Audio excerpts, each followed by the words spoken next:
Buenos días, bienvenidos al curso de contabilidad dictado por el contador Esteban Quito, quien más sabe de asientos. Comencemos.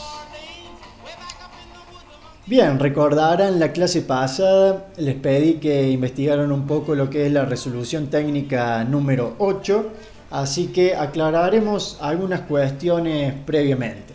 En primer lugar, ¿qué son las resoluciones técnicas? Bueno, son normas, ¿sí? Son enunciados aprobadas por la Federación Argentina de Consejos Profesionales de Ciencias Económicas. ¿Con qué objetivo? Regular cómo vamos a confeccionar, cómo vamos a realizar los estados contables que brindan una información importante, información económica y financiera sobre los diversos organismos. Ahora bien, ¿qué es la FACSE? Esta Federación Argentina de los Consejos Profesionales de Ciencias Económicas lo que hace es nuclear a esos consejos que funcionan en las 23 provincias más la Ciudad Autónoma de Buenos Aires, por eso 24 consejos en toda la extensión de nuestro país, y representa a quienes están matriculados en títulos propios de las ciencias económicas, saber contador público, licenciatura en administración, en economía y actuarios. Esta federación tiene sede en la capital federal. Para quien esté interesado, les dejo la página web para navegar un rato. Bueno, ¿qué servicios brinda cada consejo? Son preguntas que por ahí se pueden hacer. Aquí, por ejemplo, les comparto lo que sale en la página web del Consejo de Ciencias Económicas de Córdoba, en la que aclara que es el ente autorizado por ley, hay una ley que lo autoriza a brindar lo que es la matrícula profesional, a controlar el ejercicio de la profesión, a avalar ciertos informes y certificaciones, por ejemplo, lo que son los estados contables. También brinda asesoramiento, capacitación continua y muchos otros servicios que yo simplemente les comparto para contextualizar, lo cual siempre es muy importante. Ahora volvamos a la resolución técnica número 8. ¿Para qué nos sirve? Bueno, ustedes durante todos estos años de contabilidad han ido realizando registros de operaciones. Esas operaciones surgen de la realidad económica.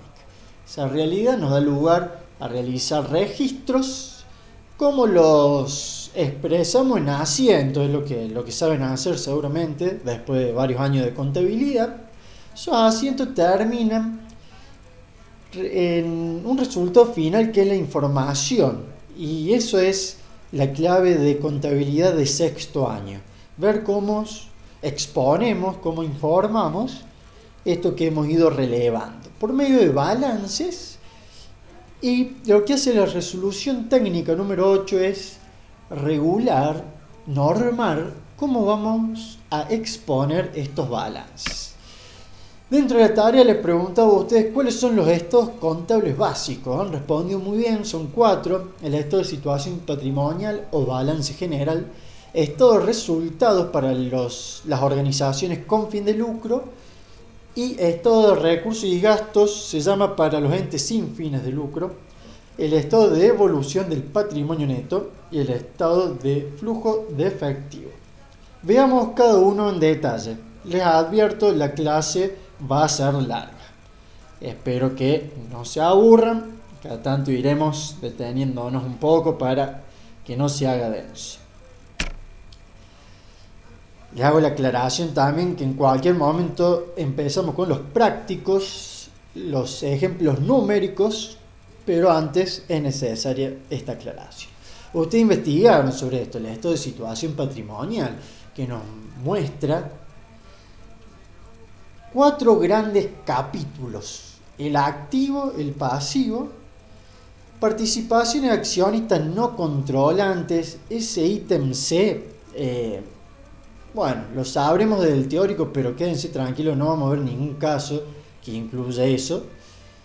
Y el patrimonio neto, digamos que quedémonos con estos capítulos principales, que el activo, el pasivo, el patrimonio neto, con los cuales armamos la ecuación fundamental en la clase de repaso.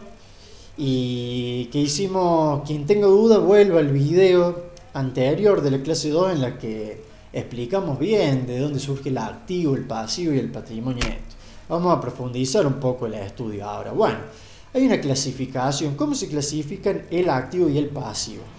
Ambos comparten de clasificarse en corrientes y no corrientes. Ahora, cada uno tiene su manera de organizarse. Los rubros del activo corriente y no corriente se ordenan de acuerdo a la liquidez en un orden decreciente.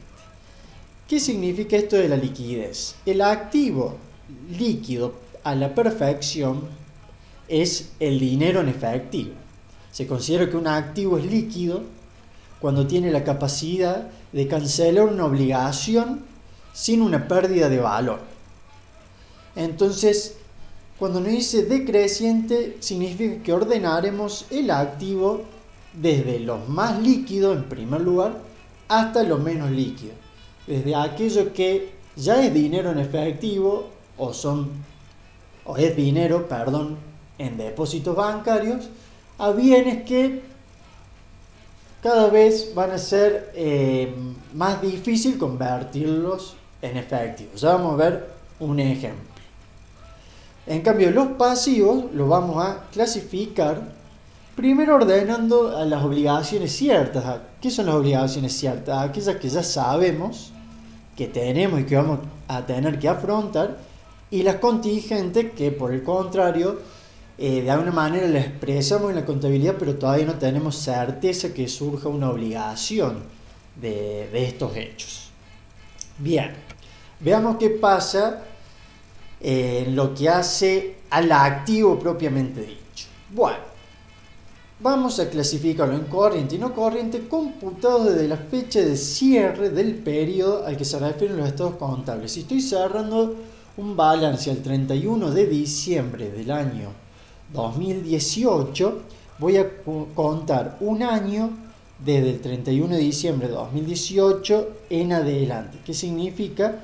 Que ese año que yo analizo va a llegar hasta el 31 de diciembre del 2019.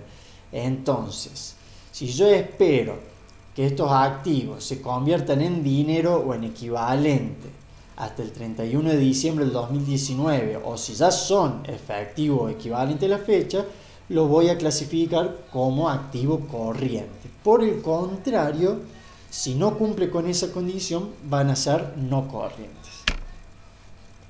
Vayamos a los pasivos ahora. Seguimos con la misma regla. Tenemos un balance cerrado el 31 de diciembre del 2018 y analizaremos qué pasa en el año que le sigue, es decir, hasta el 31 de diciembre del 2019. Entonces, tenemos los pasivos corrientes, que son aquellos que son exigibles, ya son exigibles al cierre del periodo, o sea, el 31 de diciembre del 2018, y aquellos que van a ser exigibles en los próximos 12 meses, o sea, hasta el 31 de diciembre del 2019. Y también aquellas previsiones constituidas para afrontar obligaciones que se puedan convertir en ciertas y inexigibles dentro de ese periodo de un año. Ahora, cuando no se cumple esa condición, los pasivos serán no corrientes. Vamos con un ejemplo de la vida real. Este balance lo confeccioné yo, omito informar el dato de la organización por una cuestión de privacidad de los datos, pero solamente le saqué el nombre de la organización. El resto está tal cual presentado en el balance, salvo unas notas al pie que tampoco incluí. Pero fíjense ustedes cómo tenemos el activo, el pasivo y el patrimonio neto, formando parte del estado de situación patrimonial.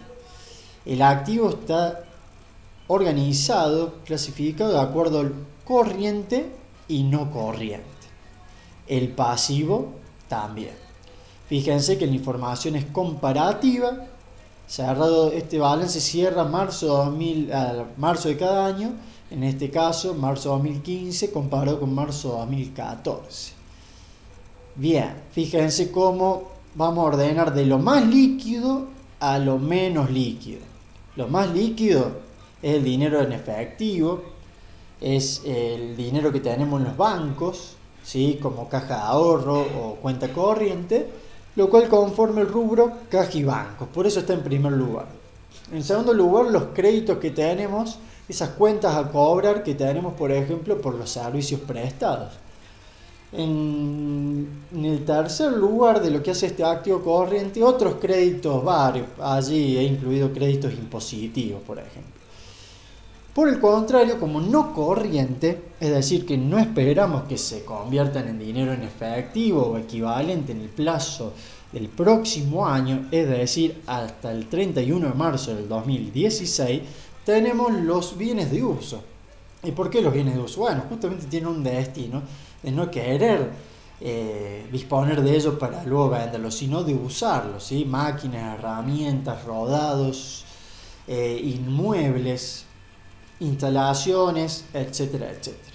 Fíjense ahora en el pasivo, como tenemos el pasivo corriente y el pasivo no corriente. El pasivo corriente ordenado de acuerdo a la exigibilidad. Algunos hablan de que tiene que estar ordenado de acuerdo a la naturaleza. Bueno, es indistinto, pero acá no podemos hablar de liquidez, cuidado, no. Podemos sí hablar de la exigibilidad. Y tienen, por ejemplo, lo que son las cuentas a pagar a los proveedores, los sueldos a pagar.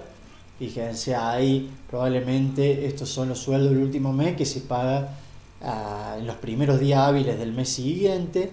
Por ejemplo, en este caso, en lo que hace a abril del 2015, seguramente hay que pagar los sueldos de marzo de 2015. Algunas deudas fiscales impositivas y otras cuentas a pagar. En este caso, pasivo corriente no se incluyen. Y el patrimonio neto, ¿sí? Que fíjense que no está desagregado. La resolución permite expresarlo en una sola línea que nos lleve a decir, bueno, si queremos saber el detalle del patrimonio neto, tenemos que ir al estado respectivo. ¿Cuál es el estado respectivo? El estado de evolución del patrimonio neto. Vamos con el estado de resultados. Nos informa sobre las causas que generan el resultado atribuible al periodo. Atribuible.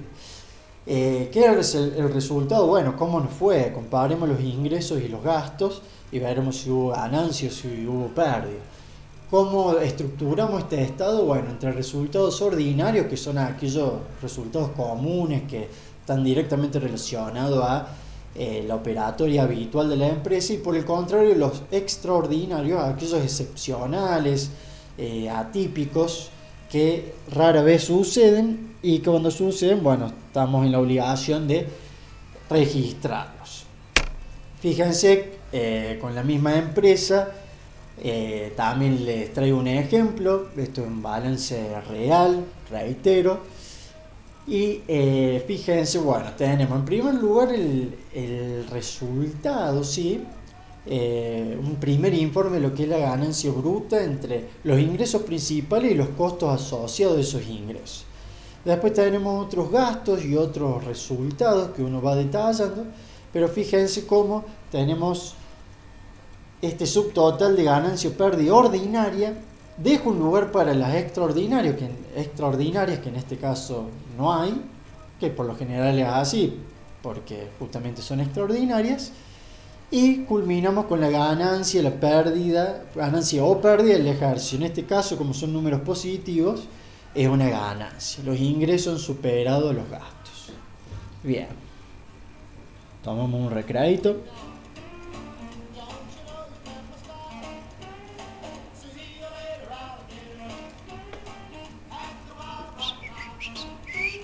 Un poquito de ritmo para continuar. Bueno, ¿están aburridos? Espero que no. Tercer estado contable básico, el estado de evolución del patrimonio neto, en el cual vamos a informar la composición y las causas del patrimonio neto. ¿Cómo se estructura? Bueno, tenemos dos grandes componentes: los aportes de los propietarios o asociados y los resultados que se van acumulando por la operatoria de la empresa. Esos son los dos grandes componentes y nunca pueden olvidarse de eso. Ahora bien, ¿qué vamos a informar? Bueno, el saldo inicial del periodo para cada uno de estos rubros, las variaciones que tiene cada uno de estos rubros y el saldo al final.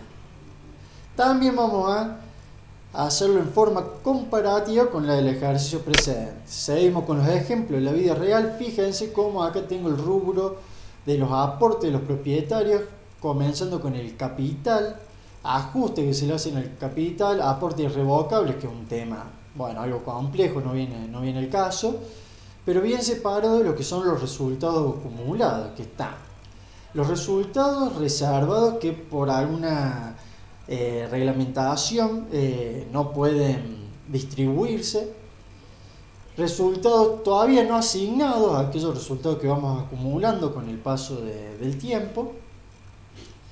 Y fíjense cómo este renglón es clave y siempre está el resultado del ejercicio, que viene del estado de resultado, 1.338.000, lo tenemos aquí, y van a empezar a formar parte de estos resultados acumulados. Tenemos información comparativa, el ejercicio 2015 es este balance y el 2014 es el anterior. El saldo al final del ejercicio 2014 de ese patrimonio neto tiene que ser el saldo al inicio del ejercicio 2015. Acá un truquito de comprobación, ya lo veremos, no se preocupen. Último estado, el estado de flujo efectivo. Vamos a ver el teórico solamente por ahora, saber qué informa, cuál es la variación que tuvo el efectivo o equivalente y cuáles son las causas, ¿sí? Cuando decimos equivalente, bueno, nos referimos también a depósitos a la vista que haya en el banco. No hablamos de depósitos a plazo fijo, por ejemplo, no, de depósitos en caja de ahorro o en cuenta corriente. Y bueno, las causas, que pueden ser de tres tipos: por las actividades propias de la empresa, por actividades de inversión o por actividades de financiación. Esto es, actividades operativas, las actividades propias del día a día de la empresa. Actividad de inversión, aquellas que realizamos pensando en activos a largo plazo, por ejemplo cuando invierto en un bien de uso. Y actividades de financiación, cuando tomo prestado dinero, ya sea con los propietarios del capital, relaciones con el patrimonio neto, o con terceros, relaciones en cuanto al pasivo. Bien. Tenemos también un ejemplo de la vida real, por así decir. Este es todo flujo efectivo. Bueno, no se asusten porque, como les digo, veremos si llegamos a ver este estado, pero es por ahí el más complejo, es difícil que cierre. Pero fíjense, hay dos grandes componentes: las variaciones del efectivo, que termina